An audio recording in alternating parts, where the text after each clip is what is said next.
Hello and welcome to the Publicly Challenged Podcast. I'm your host, Luke Oswald, and I hope you join me on my quest for knowledge to become a better public land hunter, angler, and forager. Stick with this and who knows, maybe we will learn something together.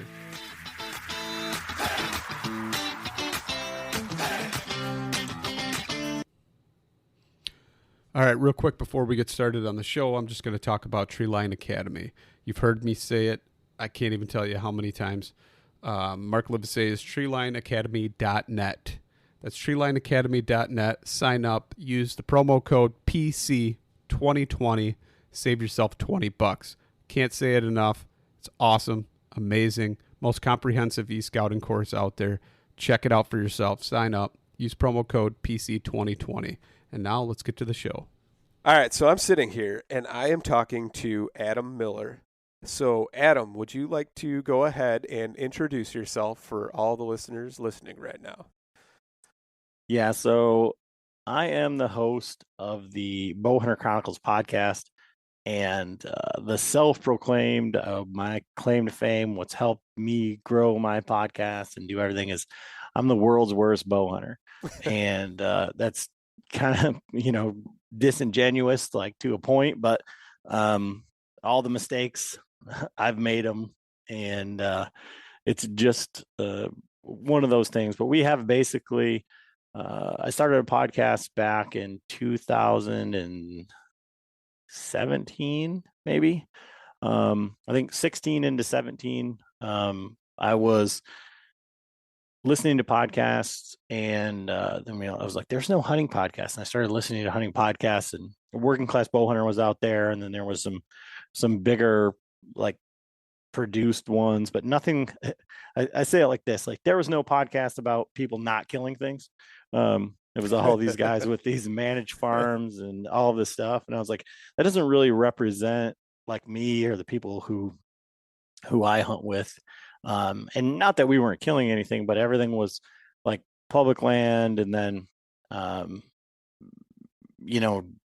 we kind of, at that time, like in 2017 or 18, whenever it was, like, then there was like this big boom of like public land podcasts, and everybody was kind of fighting for guests, and we were awful at podcasting, and our quality was terrible.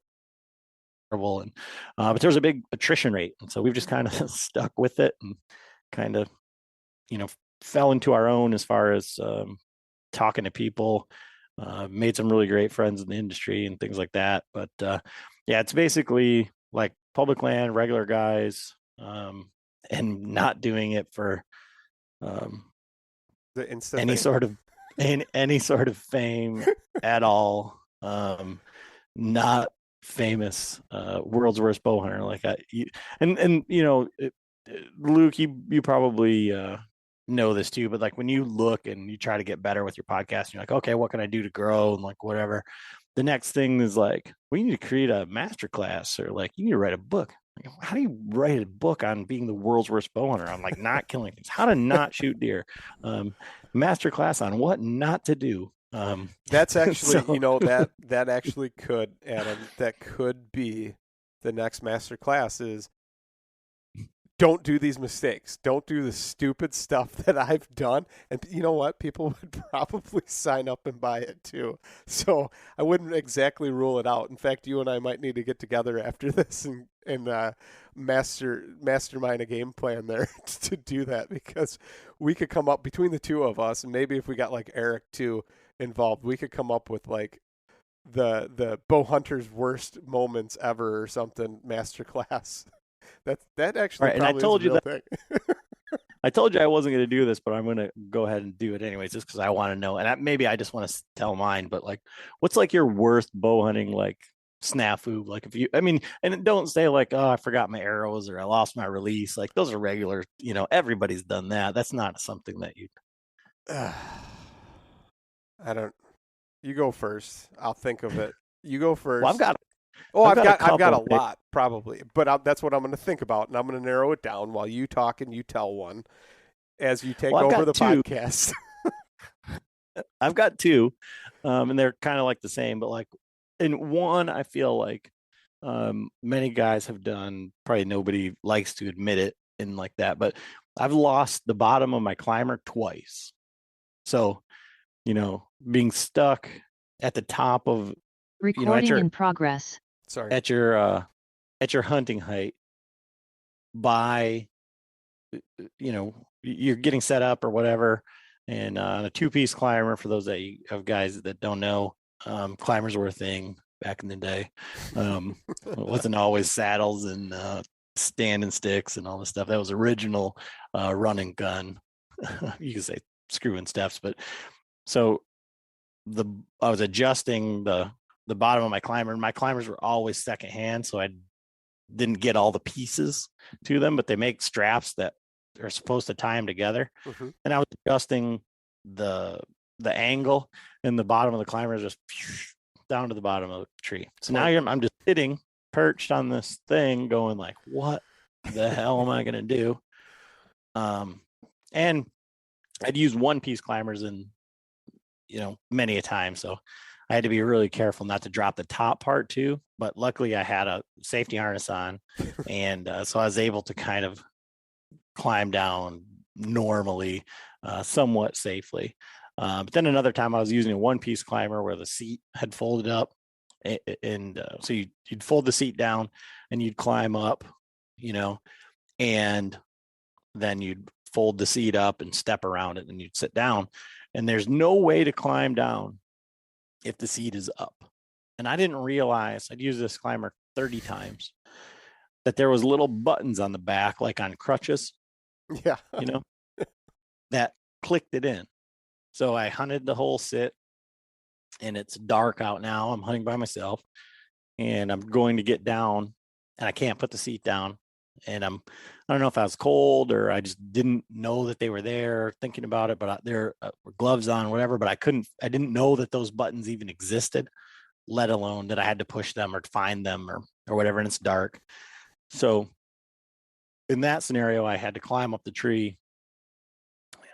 I'd move the belt down a little bit, climb up the tree, kick the stand down as far as I could, then repeat. And this is after about 30 minutes of trying to figure out how to put the seat down.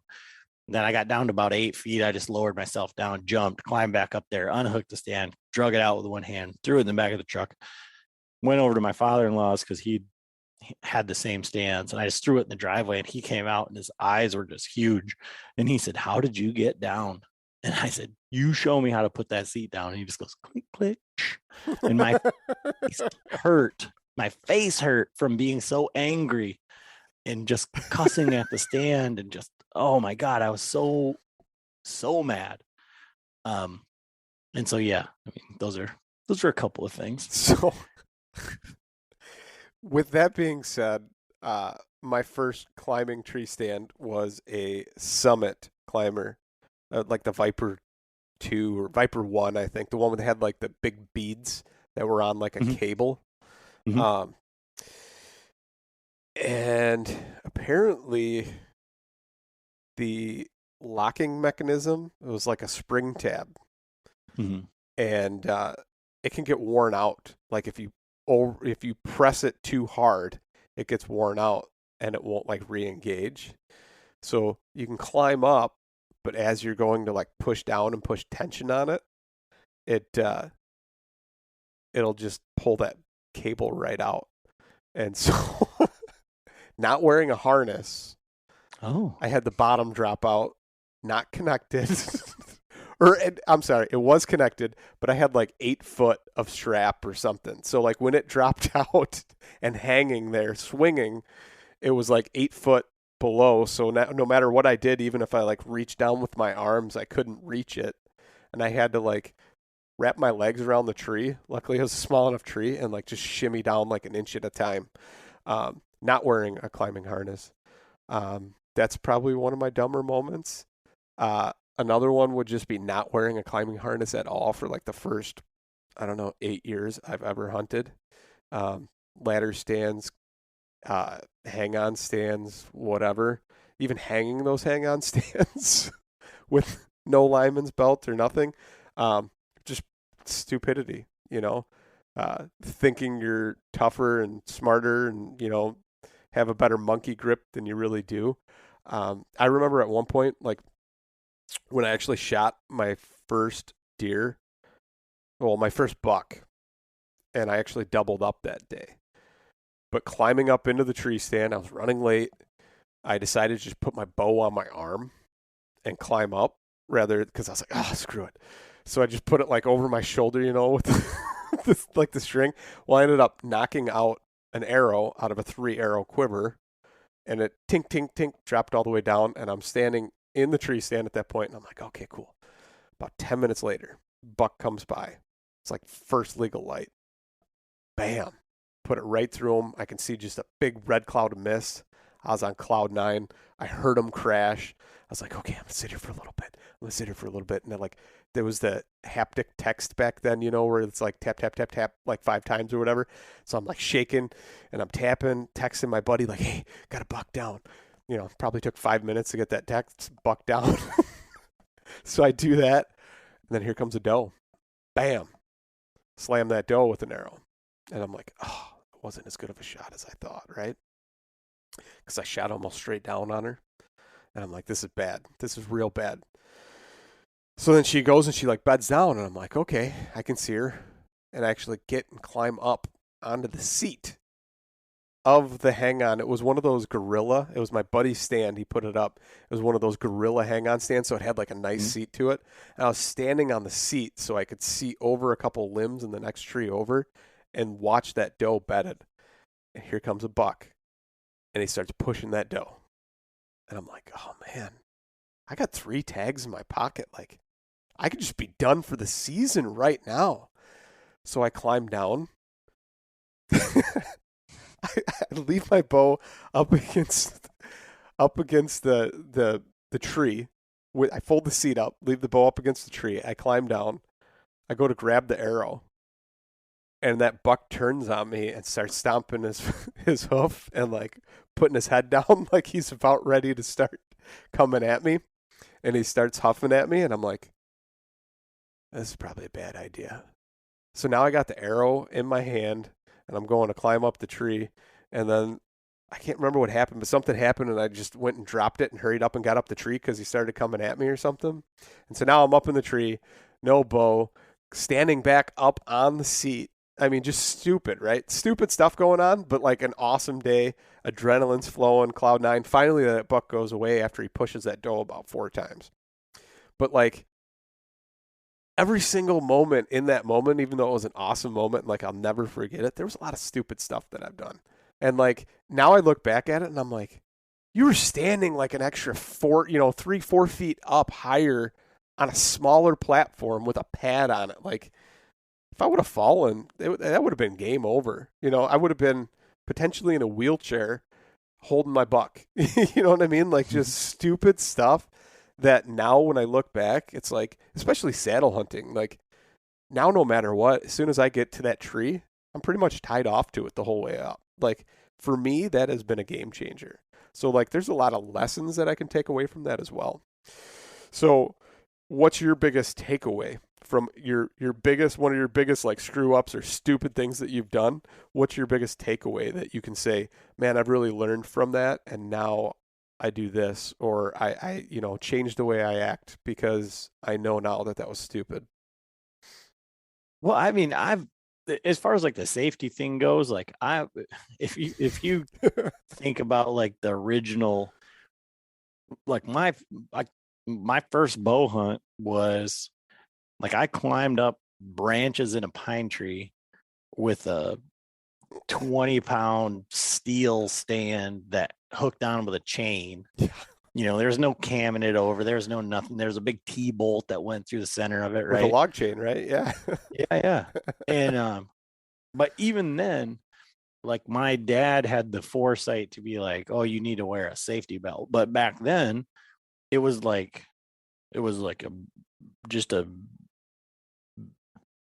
I don't know, like one of the Cordura belts that goes around the tree with a plastic buckle, and then like a figure 8 looking connector, and then another one that just went around your waist. And so since I was like, which would leave you paralyzed anyway. It'd leave you cut in half. That's why I didn't do that anymore. But It was better than nothing, I suppose. But you know, at the time, so from day one, like I've always been like a harness guy, and like even I would get up in like a ladder stand or like or I forgot my harness and stuff. And like I can remember like one time hunting out of my climber with without a harness, and I just felt like so vulnerable. Like I felt like I was gonna fall for sure. So from that aspect, like stupid stuff, I feel like I've always been on the safe side of being stupid. Like I've done stupid things safely, I guess. But like from the poor bow hunting side of it is like my mindset was always like, you know, it doesn't matter if the wind is wrong or if you know, I shouldn't go into an area or I was just there or, you know, it was always like, if I have time, like if I have a day off, like I need to be hunting. Like, so because that's what I am. I'm a hunter, right? Like I need to be hunting. So I have a day off. Like I need to go hunt. Well, I didn't have enough areas to hunt, or I was like fixated on this one spot to go to, or one spot that I knew or that I thought I knew or whatever. And so I would just go and just like ruin a whole area by sitting on a day that was just absolutely wrong. Or I think also is what a lot of guys do. And it, you know, this is probably the most, I don't know, the biggest thing that I've learned is, and it comes from being mobile, but you know, even with a climber, like I would hunt the same trees, I would go to the same area, I wouldn't move. You know, I would get into an area and I'd look and I'd say, man, there's deer over there. Like, I hope they come by me, or I hope they come over here tomorrow, or I hope that, you know. And so like in doing the podcast and talking to all these high level guys, you know, my evolution has been like from the hunting side of it. But, you know, and so that's one of the things when I'm talking to people who are like saying, well, I don't know what to do. I keep seeing like, are you hunting or are you hoping? Like, are you going, you know, if you see something happen more than one time over in a different area, like you need to just go over there. Like, as long as it's not, you know, you're not trespassing on somebody else's property or whatever, but you're not doing yourself any favors. And it goes back to that same, like, if you're, you know, if you feel that you need to be in the woods and you keep seeing deer in another place, then you need to go there. Or if you're, you know, sitting in an area and the deer aren't there and they're just continually not there, even if you have them on your trail camera at midnight, like you're just sitting there saying, well, I hope I see them, I know that they're here, instead of like adjusting. And you know, I've spent more time like what I would consider, like before, what I would have considered like wasting my time, but just like wandering around in the woods now, looking for sign, looking for you know, a spot to set up on that I'm confident in. And there's been times where it was like a bad day to hunt, so I'll go to a new area and just wander around until it gets dark. And if I find something to set up on, I'll set up on it. But if not, then I've learned a whole lot in that area. But my focus isn't now about like, I have to get out and I have to be hunting. And I think that's been my biggest takeaway, is that like there's a lot more to hunting than sitting in a tree. Yeah. What my biggest like first thing that I learned, especially like with the transition from private land where it is kind of like set and fixed tree stands and stuff like that, towards like, oh, the wind's blowing this way, okay, I'll sit in this one today, should be good, keep my scent out of that area, you know, stuff like that, to where going to public, it's like, oh, I'm gonna wait until the weather's right, you know, because when you're on private land, you can do that. Oh, you know, it's a little warm still. I don't feel like hanging a deer, you know, or whatever. I don't feel like dealing with it. I'll just wait until it's a little bit cooler, get some nice days, cold front. That's when I'm going to go out. So is everybody else. Like, you have to take advantage of every opportunity you have. You have to pre-scout, plan entries, exits, all those things that normally you wouldn't have to do because you've got 2 entries or exits and it's set trails that you can walk on or, whatever on private land. I mean, that is completely different. And like one of the things I learned was like in my head, yeah, okay, this will be my exit route. And you look at it, on, your online maps. And then it's like you try and go out in the dark after you hunt an area and you can't even make it through there. It's like impenetrable thorns, or briars or whatever. And it's like you cannot physically get through it. And then it goes. So all those things you have to plan. You have to actually put boots on the ground and do some scouting and do a little research to all those things, or else it's going to be a tough hunt for you. But I think you have to be realistic in your expectations too. Like on public, you can think that what other hunters are going to do, and you can have a good idea of like in your head how it's going to go down, but it almost never works out like the way that you have it in your mind. And you have to be able to like mentally deal with like everything going sideways. And that's, we had talked prior to this. I've got a deer camp coming up in a week here, and guys are coming in from all over, and they're guys with varying levels of public land experience. And we're going to, I think the last time I looked, the place that I clicked on was like 12,500 acres. So there's plenty of land, but there's no infrastructure around. It's a lot of like forestry roads and things like that. And so I was telling them like, you need to get familiar with like A, your compass, but B, your mapping software, and being able to, get back to something known and, mark your vehicle, that sort of thing. Because exactly what you said, I told the story, there was a combination of things, but I was entering into this area and it was probably 3/4 of a mile from the road. And it was, I had to cross this big, like stagnant water area. It was like a low area that kind of like flowed like a creek, but there was only like one spot where I could get through it. And I had to hit that going through there. And inevitably, you have all the layers and all the stuff. And I didn't forget, but I had a headlamp somewhere in one of my pockets, but I couldn't find it for the life of me. So I had one of those little clip lights that goes on the bill of your hat, but I didn't have a hat with a bill. So I got my phone in one hand, I got my bow in the other hand, I got all my stuff on my back, and I have this stupid little 3 LED light in my mouth trying to navigate through this. And, obviously now I'm up to my waist in water. And like, if I drop my phone, well, now like it's going to be really difficult to get back. And I'm soaking wet, but I had gotten almost all the way to the road, and my map was telling me that the road was like 80 yards to the east. And I don't know like what mapping software you use, but I was using Base Map, and I feel like wherever whatever direction it's telling me that I'm going, it's like almost always 180 degrees off.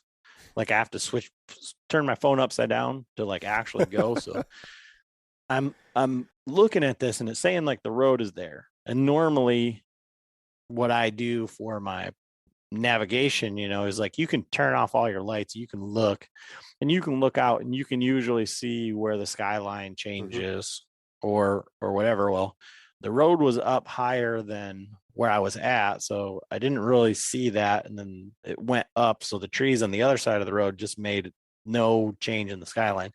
But over to my right, there was this giant swamp, which looked really open, and I could see like some light through there. So I'm like, that's got to be the way.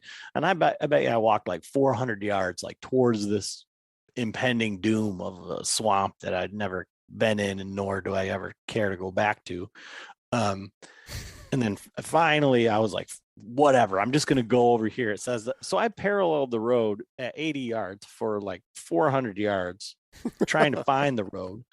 And then I just popped up and, lo and behold, it was there. But like, you have to, understand how to use whatever you're using, whether it's your compass or your maps or, but navigating in the dark, planning to just be in your waist up to water and then say like, what do I do now? Like at some point there's nothing, you have no choice. Like you still have to get back. Right? So being that you said that, I think one of the key takeaways there is to download offline maps, because my buddy did the similar thing that you were just talking about, and I was relying on him and his phone. And, well, actually two things. One, you should always have two headlamps. And I'm a big fan of a binocular harness. I know a lot of guys aren't that are like whitetail hunters, but guess what? That bino harness, pretty much everything that I have right there. One, always a tourniquet, right? That tourniquet, we're hunters. You should have one. I mean, sharp, pointy sticks with either razor blades or a gun that puts holes in. Like, everything we do is meant to, like, kill things, right? Knives to cut things. All the stuff we do could get yourself in a real bad situation. And the reason I keep it right there and not buried in my pack is, one, just like you said, buried somewhere in your pack, you didn't know where that headlamp was. Two, it only takes like 30-something seconds on a major arterial bleed before you lose consciousness. So having it right there where it's readily accessible and able to deploy that in less than 30 seconds and tighten that windlass is huge. So always have that. But also, headlamp in there, spare release for my bow. Huge. That's a big takeaway, because guess what? If that spare release is buried somewhere in the bottom of your pack, you're also not going to have that. So, like, that's a big one for me. But on top of that, like, binos are in there. I slipped my phone in the back. Then I got my wallet. It's zipped up. Like, all the things with your tags, it's just right there on my chest. But, so I'm relying on my buddy. We're going through the woods. Completely pitch black that night. Like, just dark. I mean, hardly any light. And there's just enough light pollution to where there's no stars. But you can't tell, And it's a decent chunk of property.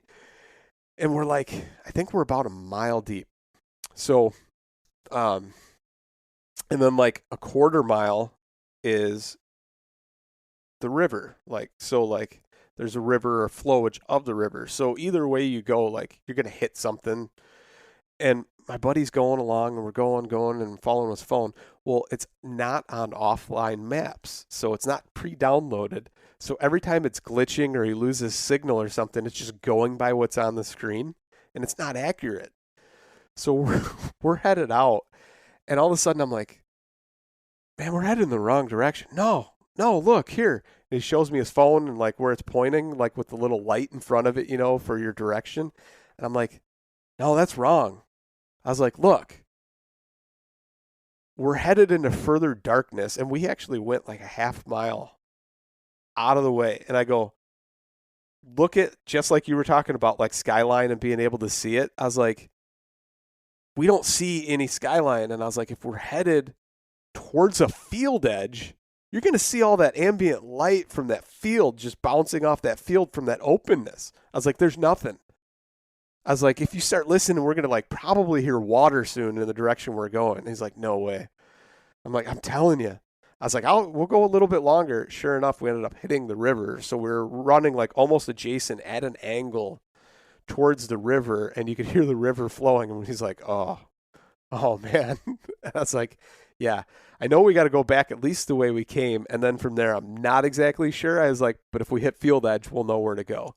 So it's one of those things that, one, knowing your maps, but also knowing how to use them properly is a big one there. And then honestly, throw like a $20 compass in there and learn how to use it and know basic direction of where things are, I think is huge. And a lot of guys don't know that. Like, there's so many people these days, and I don't know if like you're one of them or you're one from like the older kind of group, because we used to have to remember like how to get in and out of the woods.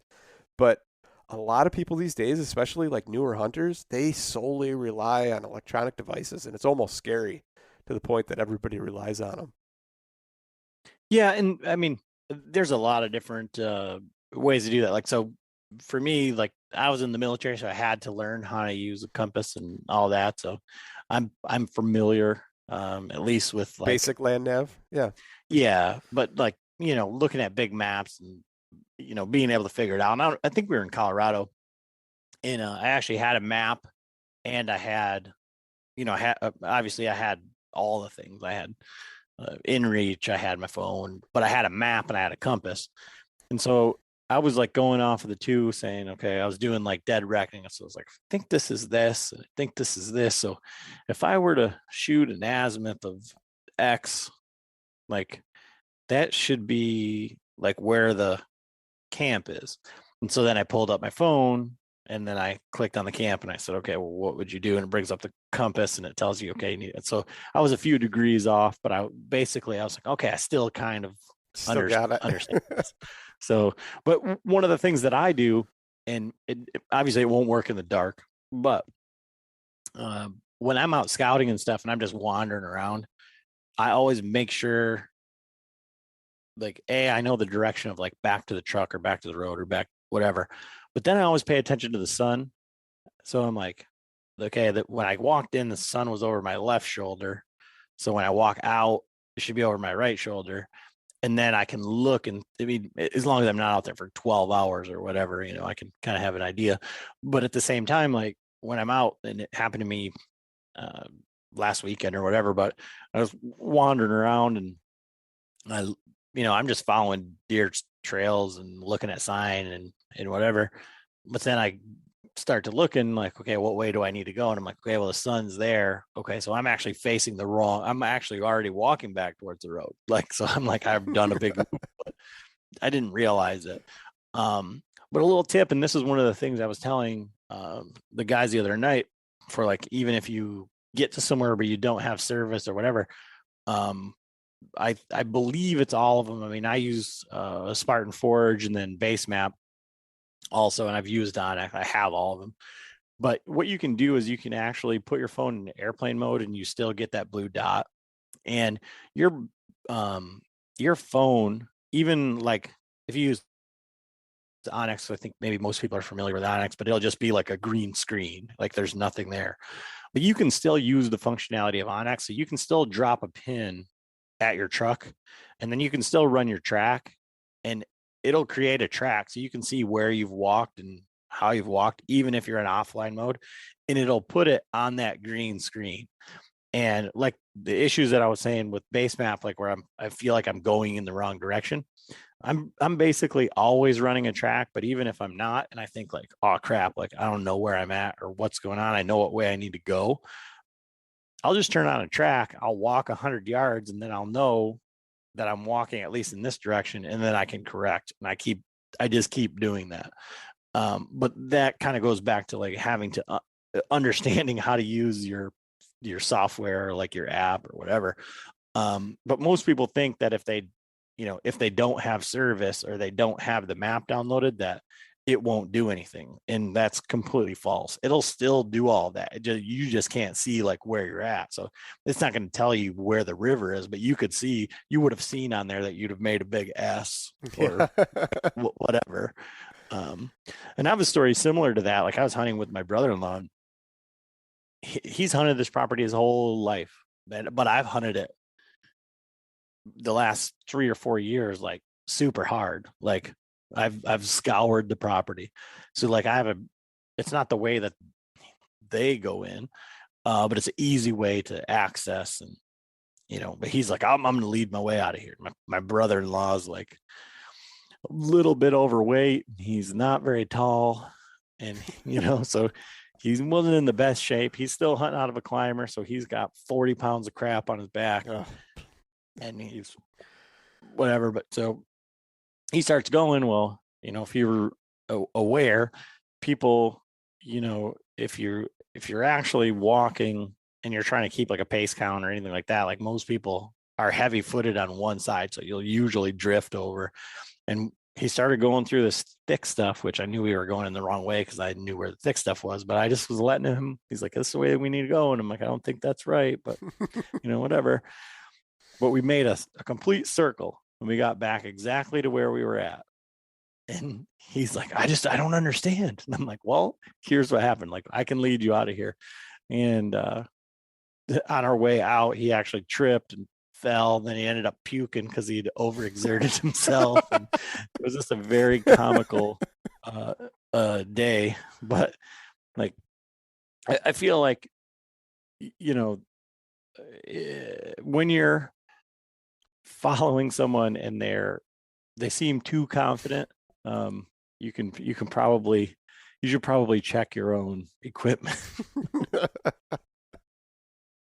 So let me ask you this. So it's still pretty much public, right, that you're hunting. Do you have any pieces that, like, there's a couple of them that I've hunted that they allow hunters to put up the stands and like have a permanent stand, like a ladder stand. Almost 90% of the stuff that I hunt, you have to take it down every day, and that's why the whole saddle like makes it amazing. But some of these guys, they'll put them up at the beginning of the season, or like, I think they give them like, I don't know, it's like 30 days before season, they can go out, put up a stand and all this stuff. And one of the things I've noticed, and it's like, I don't know how these dudes, maybe they follow it, maybe they don't, but they all put them little markers, like the night eyes markers on the trees. But there'll be like 50 stands out there. And what's crazy is I've never seen people in any of these stands. Like, maybe they go out for an hour and I just go out earlier them in the morning and stay later. I don't know. Or maybe they just put them up and never hunt them. That's kind of my assumption, even though I know that can't be true. But they put all these night eyes everywhere, and it's like there's so many trails of these different night eyes, and some of them are obviously the same color, even though they end at one stand and go to the next stand. Like, do you ever see that stuff? Because in my mind, I'm like, if a dude were to follow this out, like, he'd end up on the totally wrong track and end up in another spot. So, yeah. Let me paint a picture for you. Okay. So Michigan public land, like many of these areas, like you can't go 100 yards without running into a stand. So you're supposed to take them down every year, and you are supposed to have your name on it like a ice shanty. It's supposed to have your name and your phone number and all that stuff. The one property that we hunt, and so I'm trying to think. Well, it was 2020. I killed this buck in 2020. It's a 8 point, 10 point, like whatever. It's 105 inches or something like that. But I killed that one. And then I just kept working further into this other area where I'd killed another 10 point 2 years prior. But in the area where I ended up hunting, there were 13 stands within 200 yards. And same thing, like I'd never seen anybody hunt them. And actually, I came to full draw on a really nice buck.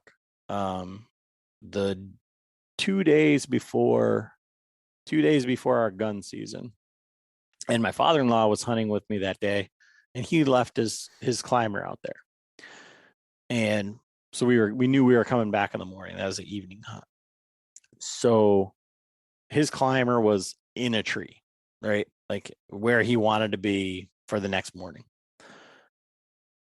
That particular spot is 1 mile and an eighth from the parking lot where we hunt, where we come in. You can come in from another area where it's about 2 miles to get in there. So we're hunting kind of like the middle of this property, and we went in there, we pulled in, there was nobody in the parking lot. we walk in a mile and there's a dude in the tree, like in one of those 13 stands. And this stand, actually, my father-in-law normally hunts maybe like 200 yards away. And it was like in between the two. And the guy's like, hey, and we were like, holy shit. Like this guy had to come in by helicopter, or he walked the 2 miles from the other way. Like, and that was the wrong way for the wind. Like everything was poor to enter from the other way. But it's like, and this was, an hour before dark or before light. So he had to have, I don't know how he got 3:30. Yeah. I mean, it was nuts. But in 2018, when I killed that 10 point, like we got in there way late and I was cussing up a storm. I was sweating. It was terrible. There's tree stands everywhere. I didn't get set up until well after daylight, and I was hunting out of a XOP hang on, and I went up and down and up and down and up and down, set my stand, came down, put my clothes on, my warm clothes, got up there. I turn around and I'm tying up my bow hanger, and I look, and like 80 yards behind me, there's a ladder stand. I'm like, oh my God, this is terrible. Like, this is the worst. Like, this is the worst day ever. This is so stupid. Like, I hate this. And ended up seeing 2 bucks and killed a 10 point, like right in front of that guy's stand. I hung the nuts like right where he could see him for sure if he was hunting there in gun season, on purpose. But so, and like probably 400 yards from that, last year, well after the season had closed, this was probably in February, I'm walking along, and countless numbers of tree stands. But I was walking along, and I saw something like shining up in a tree, like down the way, and I was like, I need to go see what is up there. And so I go over there, and there's the guy was with his mobile setup. He had a nice set of lone wolf sticks. He took the bottom one so nobody would climb up into his stand, and it was just some metal. It wasn't a lone wolf stand. It wasn't a Millennium. It wasn't any sort of lightweight stand by any means. But it had, what I was seeing shining was one of those like propane heaters that you would have, like that has the grill on it and the 2 big burners. And hanging from the foot, there was a footrest on this stand. There was a 20-pound propane tank, like for your grill, hanging 17 feet in the tree.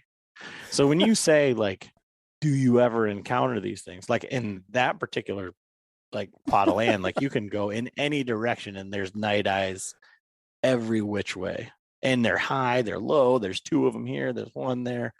Like, and in a way, like, I think like somewhat, like if I know which way the road is or the trail is, like that's somewhat comforting. Like if I get turned around, I'm like, well, somebody's been here before and they got out. Like, where do these go? Like they got to go somewhere. But another thing though, like I was scouting a piece of property up in an area that we're going to do that group hunt up there, but I'd never been out there, and I was just picking my way through following deer trails and stuff. And you'll get to an area and you'll be like, okay, this looks pretty good. Or and then you'll see trees been cut down over here. So then you look around and then, okay, oh, there's night eye. So the guy must have been in that tree.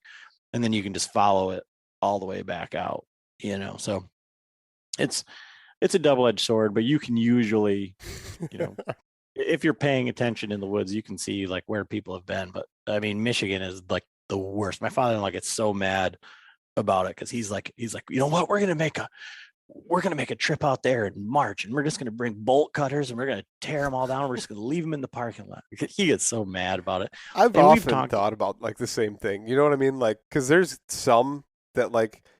After years of fine print contracts and getting ripped off by overpriced wireless providers, if we've learned anything, it's that there's always a catch. So when I heard that for a limited time, all Mint Mobile wireless plans are $15 a month when you purchase a 3-month plan, I thought, what's the catch? But after talking to them, it all made sense. There isn't one. Mint Mobile's secret sauce is that they sell wireless service online. They cut out the cost of retail stores and pass those sweet savings directly to you. All plans come with high-speed data and unlimited talk and text delivered on the nation's largest 5G network. To get this new customer offer, go to mintmobile.com/waypoint.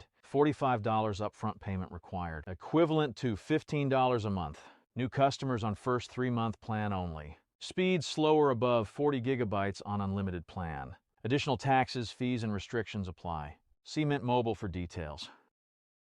It like in that piece of property, I'll hunt it, a couple times a year or whatever, and it's like so many tree stands. You pass them, and they've been there. They've been there for like as long as I've hit that property. Like 4 or 5 years now. That same stand's there, and when I go there and like look for mushrooms in the springtime, guess what? That same tree stand's still there. So I know they never took it down and put it back up, and it's like, it is frustrating. Yeah. And, he's talked to the DNR and they're like, oh yeah, send us coordinates or whatever, and we'll go get them. But they're always there. I mean, they're still there. And like the CO is going to go out there and climb up some death trap of a stand that's been there for 20 years. Like, heck no, they're not going to do that, so I don't know. And there's an argument like, well, it's just littering. That's what he says. Like, they're just throwing their stuff out there. It's just garbage. Like, I did find, and I actually carried out half of it. I can't remember. We were scouting for turkeys because I had a tag on a nice chunk of public and it was like a draw for that turkey tag. And we were scouting, like trying to find roosts and stuff. And they just did a controlled burn, and I found a chunk of a climber, and it was like an old steel one. I was like, you know what? At first I was like, oh, it's somebody's tree stand. Like, what the hell? Then I started looking, and I'm like, no, that's been there for a while. Like, everything's burned off of it. So it had to been on the ground, and I carried out like the one half. I'm like, screw this. I'm not carrying out both halves, like maybe if I come back, I'll get the other half. And I never ended up being able to hunt that like area. So I never took out the other half, but if I ever get back there, I guarantee it's still probably back there. Oh yeah, they're littering everywhere. So, do you ever encounter that? Yeah. Do you ever see like tree stands that have been in the tree so long it actually snaps the tree?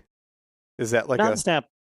No, but I've seen them grown into the tree. Like, that's a regular occurrence where the chain or the whatever is, or like the straps are broken, but it's still the tree's grown around the stand. Like, that's, that. Yeah. And in this spot that I'm talking about, like, you'll see that, and then right above it is another one.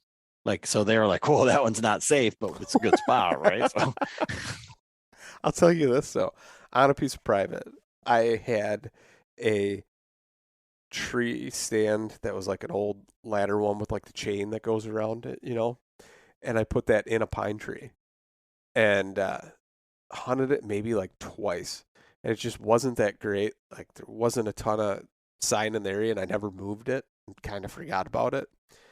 And like 7 years later or something like that, 6 years later, it must have been a windstorm, and it snapped off the top of that pine tree flush with that tree stand. And then like I went back there like 2 years ago, and like now the buck sign back there, even though I can't hunt it anymore, like the buck sign is just like crazy back there. And I'm like, man, maybe that was a good spot, maybe it was better than I thought, but oh well.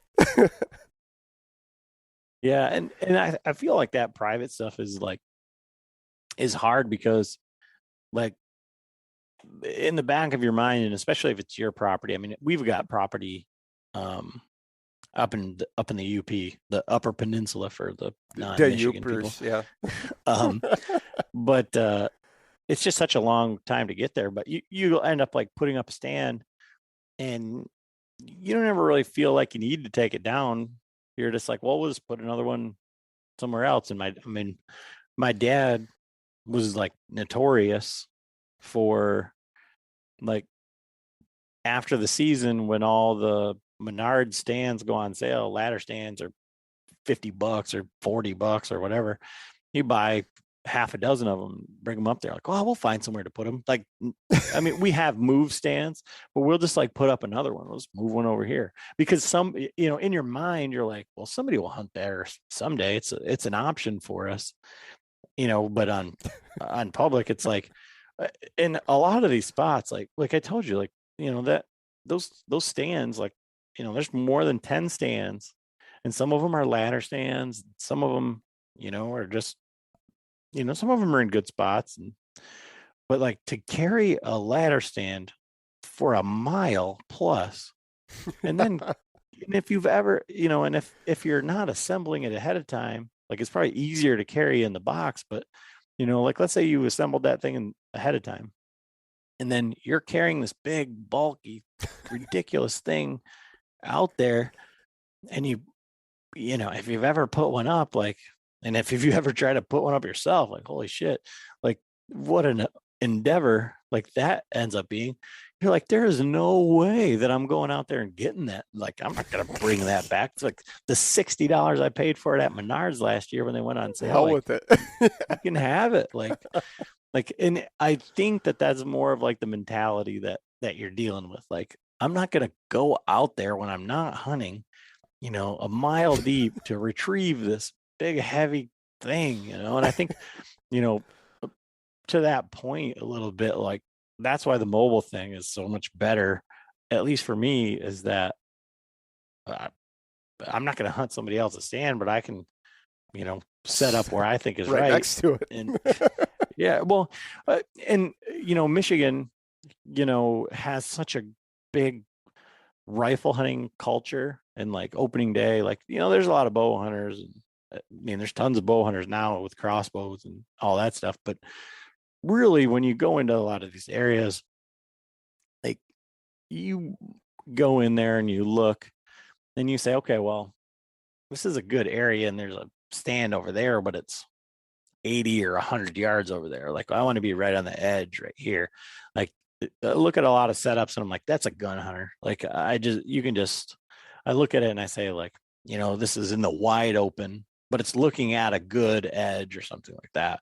Like, it's not a bow stand. Like, you walk in there and you're like, okay, does it look like there's going to be any guys coming in here to hunt there? Like, probably not. So it's pretty safe that I can get up a tree over here or whatever.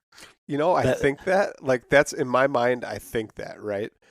But then again, I have to remind myself that most public properties, you know, like at least in Illinois, they limit the number of tags to where sometimes it's only like, depending on the size of the piece of property, it might only be like 12 to 15, maybe 20 tags, or they'll separate them between the two gun seasons.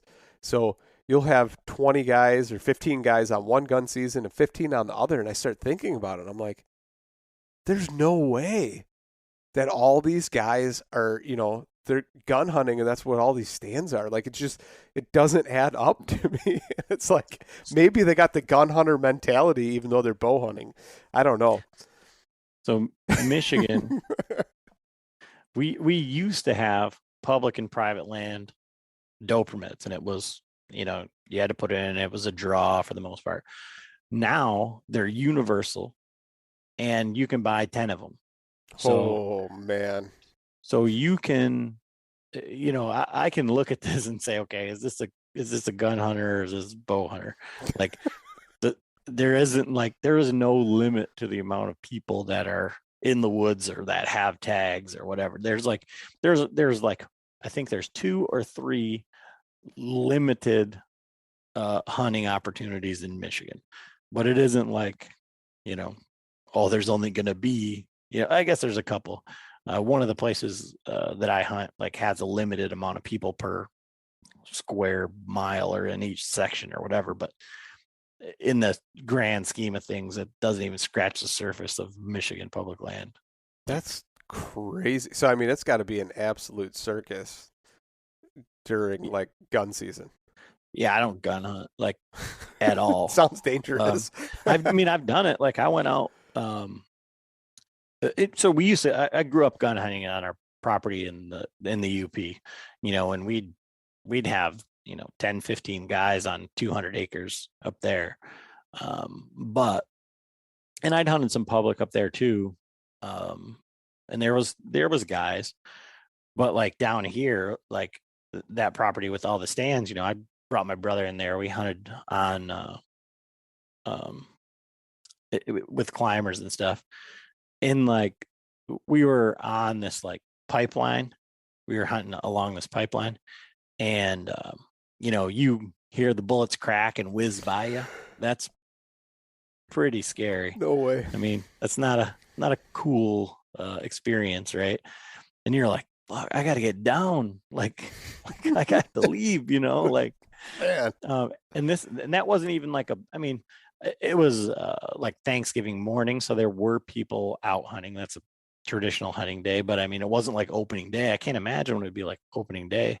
Yeah. But people do it every year, and they, that's the Michigan deer camp mentality, have some beers and drink and go hunt.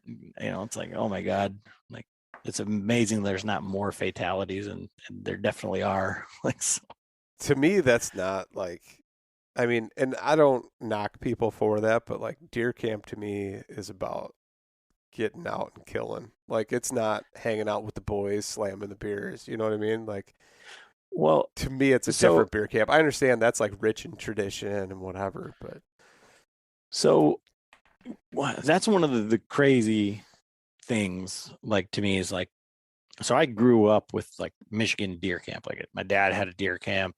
Like, we have the property, like you go up there, and it was like a rite of passage. You got to go up there, and it was cool. And, it was, safe and everything like that. And there was real deer camp atmosphere. And I've done that a little bit with bow hunting, but I think the more you get into, I don't even want to say like serious hunting, but like when you are doing these like public land hunts and you're not staying on the property. So like I've hunted Ohio, Missouri, Wisconsin, and went and stayed places and stuff like that.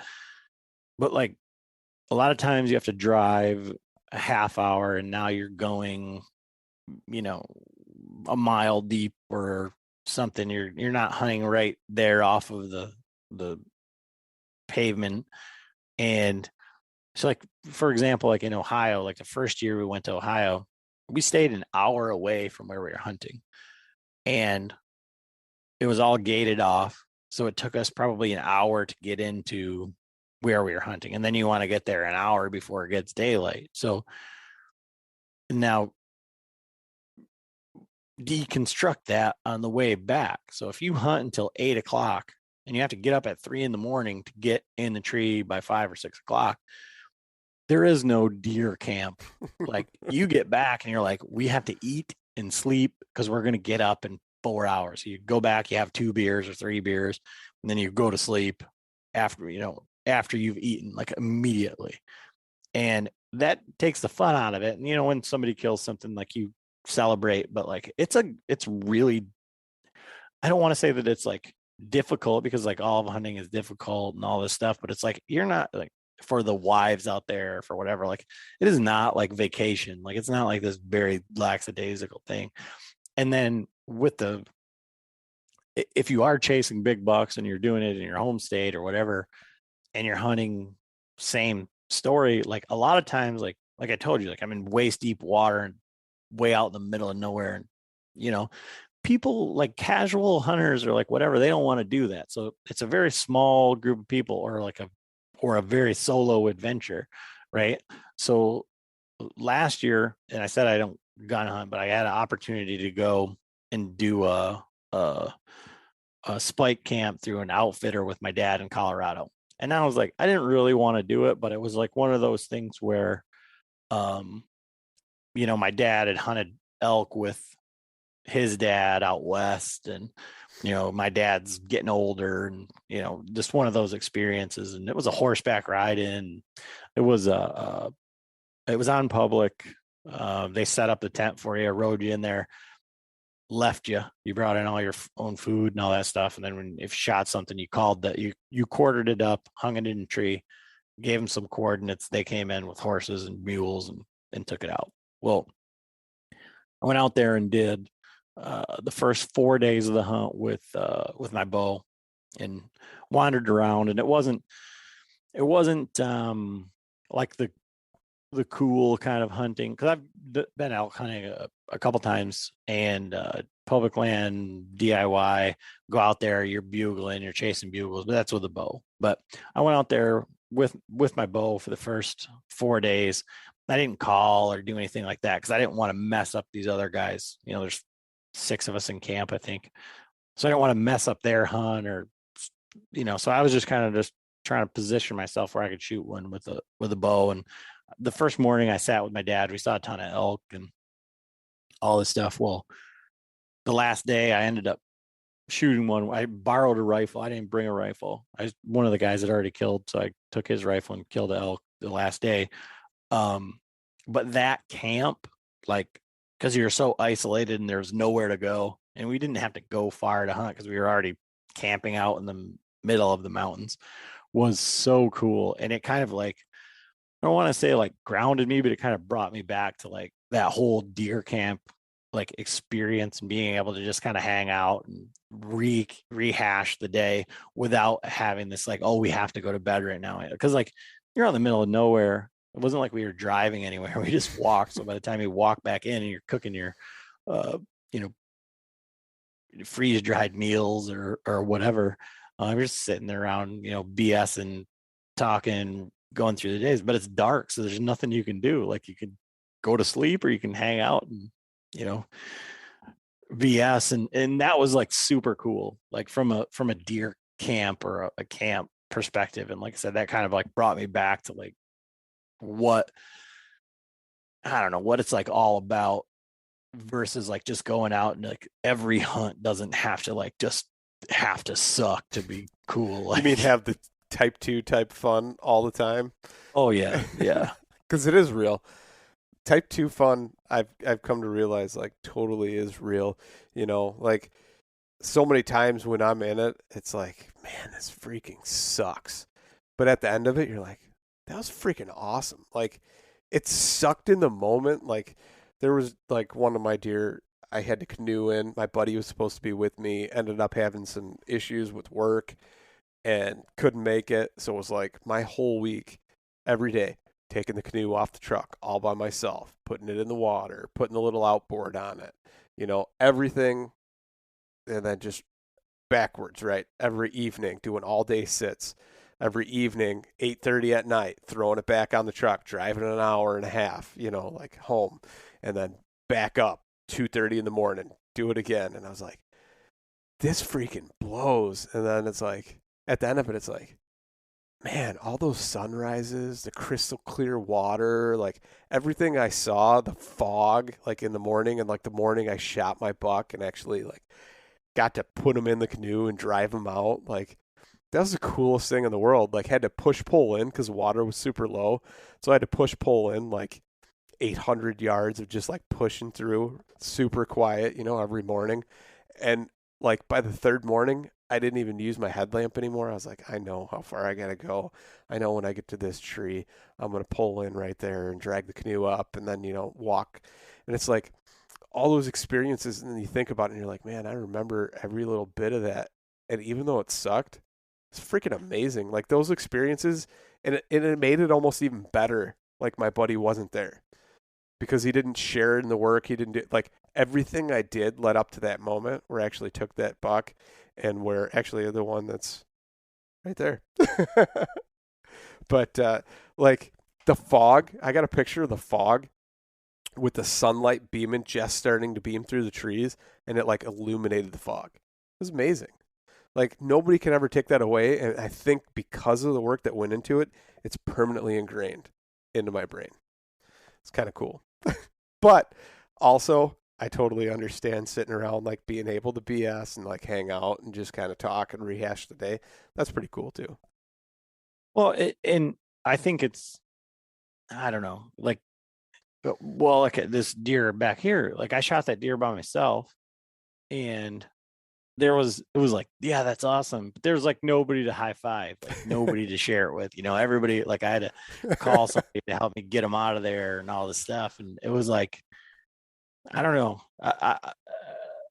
I love like the hunting, like the camaraderie and the all of that, like, well, I mean, I guess if you're like a terrible hunter, like if you're not a good bow hunter, like you have to be around people that know what they're doing. You can share in their successes, right? Maybe that's why you say that though. Like maybe that's why earlier on, like I always felt that I had to have a hunting buddy and all that stuff. And it's like the further, and maybe that makes sense. And like you're just now bringing it to light, like as we talk about it, but as I progress, the more and more I find myself doing things solo and enjoying it more. Nobody to have to like answer to or be like, oh yeah, let's go here. Hey, I'm going to get down because I'm cold or whatever, right? Like none of that happens anymore. It's me. And then it's me saying, don't be a pussy. Stay up here. Don't killing that little inner bitch, like just saying, shut up. Keep going, do it. Like, and there's nobody else to like talk you off that ledge. Yeah. So, I mean, for me, it's not that. The drill instructors did that for me. Like the Marines teach you like where your level of braking is. So I go out there and I'm like, I'm perfectly capable of this. And I think from like the solo aspect of it, I think it's like, I just think it's like better to like be able to share in someone else's success, or like to have somebody like share in it with you. Like where I'm at right now and like my hunting journey, I think is like now, like when I went to Wisconsin last year, I was in Wisconsin for 3 days or 5 sits, and I just wandered around until I found like good sign. And I saw bucks like 4 of the 5 sits, and I could have killed the smallest 8-point that I've ever seen. And I was like, I was like, well, I'm just going to shoot whatever, because it's like such a short hunt. And I mean, this deer wasn't even like outside of, let alone taller than its ears. Like the rack was like this. Can you imagine how big that deer would be though? Like being that it's an 8-point now, like give that deer an honest 5 years. Like, holy crap. Yeah. And, so for me, like I was just by myself, but I had a deer camp to go back to. So it was with the Latitude guys. So I went back and hung out with those guys, but I was driving, 30 minutes and, but I was literally just wandering around by myself.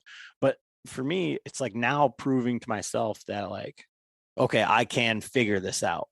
Like it isn't necessarily like the having to answer to anybody or like, having somebody to bounce ideas off with.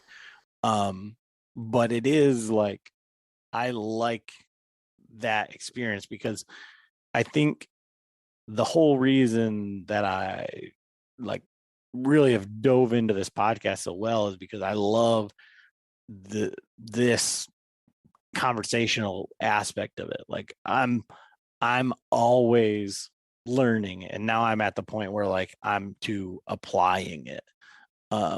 And I got to answer so many damn questions now too, like where it's like, and I think honestly, like that's where a lot of people get, I think, like separated from like, okay, I want to start a podcast because I want to be something, or I think that I know a lot about hunting. Like from my perspective is like, I've hunted for as long as I can remember, and I can, tell you when I was doing the same thing with my daughter. Like I had a butter knife and I was skinning deer, and back when I couldn't have a knife sharp enough, and so this is what we do anyways. And forever, I was having these conversations and trying to get people into hunting, like my buddies. I was like, hey man, we've got all the stuff. If you want to go hunting, like we've got the spot to go. In like sharing the experience that I love so much with somebody else. And I think that like, yeah, as I go further into this, like it is a solo endeavor, because like I said, people don't like to do that type 2 fun stuff. They're like, because I got 2 brothers. One of my brothers goes, like, I think this year he's going to Kentucky. He's spot and stock hunted South Dakota all the time, and he's really successful. But he puts in the work and all the time. My other brother, on the other hand, he wants to go to our cabin in the UP. He wants to walk 400 yards. He wants to sit in a ladder stand. He wants to not be at work. And if he shoots a deer, fine. If not, whatever, he's not at work. Like, and both of them identify as hunters, right? They're, yeah, I hunt, I hunt a lot. I hunt every year, every opening day, every time, every year I hunt. They're both hunters, but it's just a different level of, commitment or goals or, drive. But like I say, we've been doing this forever. I've been having these conversations. I've been talking about gear, trying new stuff. And I think that that's what it is for me, is like the community type aspect of it.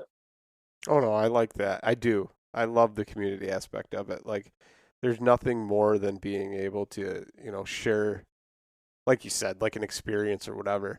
But I just find, I don't know, it's kind of weird. Like, just, I feel like those moments, like, even though they're not shared with somebody these days, you take a picture and you could share it with them. I know it's not the same as being able to high five a buddy or whatever, but I don't know. These days, I don't even call buddies to get them out anymore.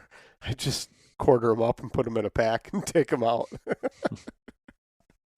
No more dragging for this guy. You learn how out of shape you are. It's easier to throw it on your back. Oh yeah. What's that? The Barstool guy or whatever says something. Don't throw your back out. Don't ask for help. Be a man.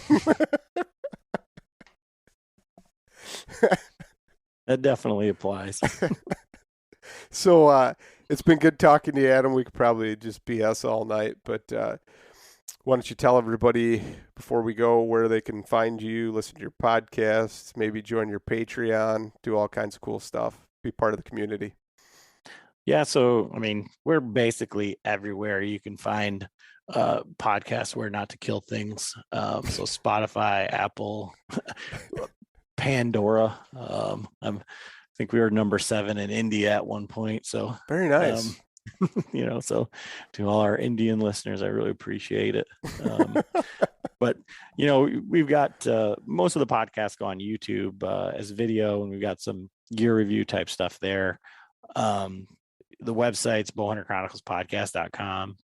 You can see everything that we do is there, but we've been doing it a long time. So there's a lot. We're very searchable.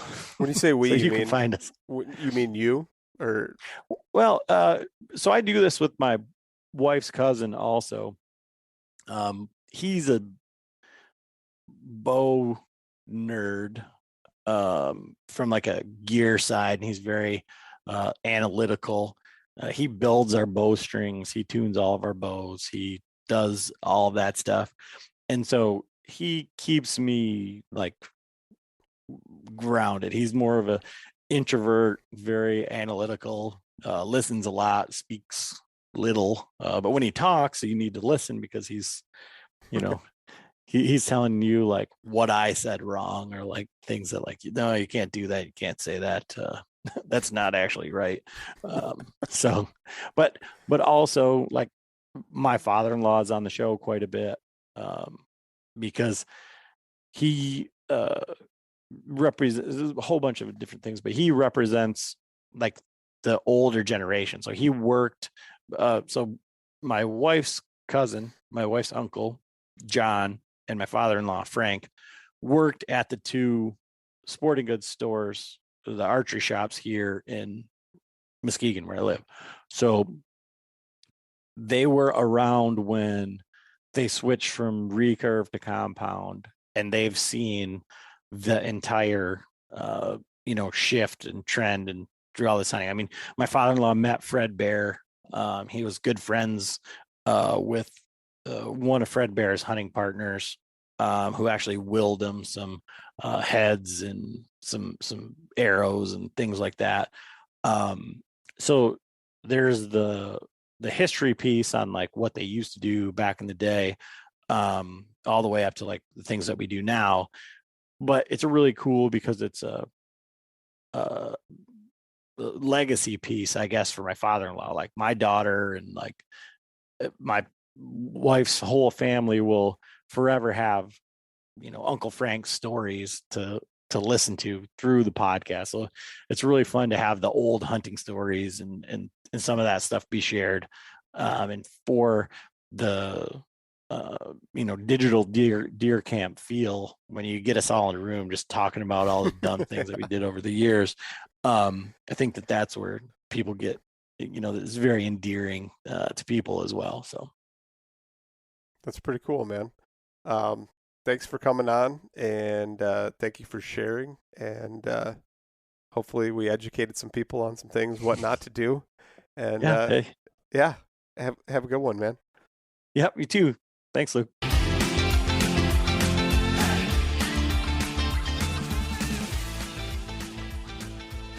And once again, thank you so much for listening to the Publicly Challenged podcast. I hope you enjoyed the show, and if you did, please subscribe on whatever platform it is you're listening to. Also, if you could leave a review, that would help us out. And you can check us out on Instagram or at publiclychallenged.com. And once again, thank you so much for listening to the show.